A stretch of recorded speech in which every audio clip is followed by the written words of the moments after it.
So we're going to go ahead and do that last problem that we just did with the test scores with the variance and standard deviation on a calculator. We just did it by hand and it took a very long time and it's tedious calculations, and your graphing calculator can actually do this very, very quickly.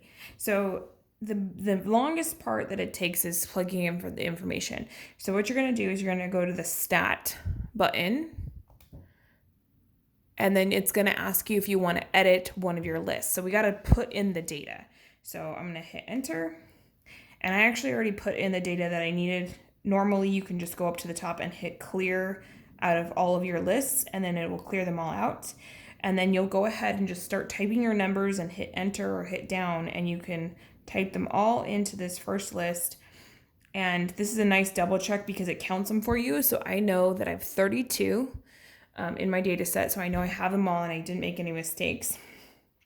So now what I want to do is go ahead and get out of that. Now that my list is done, I'm going to go back to stat, and then I'm going to go over to calc. Okay, not this calc, but under stats, you're just going to scroll over to calc, and you want to go ahead and hit the 1 here, not the second one, the 1. So I'm going to hit enter. I'm going to kind of enter through all these things. It's going to calculate them and give you some information. So a couple things. The top number is our mean. The bottom number is the sum of the terms that we had. Remember that the 168 was the sum of the term number minus the mean, and you have to do that all 32 times. And then it gives you a couple other informations here. It gives you the square root of your sum. It also gives you an SX term. When you're dealing with a population, you want to be focusing on this one that has the little r with it.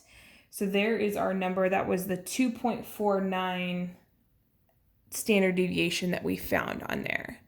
So that was part B of the last example that we did. By doing it by hand. As you can see on here, there's no variance at all, right? Our variance was 6.19, correct? It actually gives you your 5 points for your box and whisker as well if you scroll on down. So to find the variance, what you're going to do, because to get standard deviation, all you do is square root variance. You're going to go ahead and work backwards. You're going to take the standard deviation and square it to get the variance. I'm going to take this number, the 2.48, and I'm going to go ahead and square it. 2.4874. 2.4874. Square it. And there's where my 6.19 is for variance. And that takes a fraction of the time to do.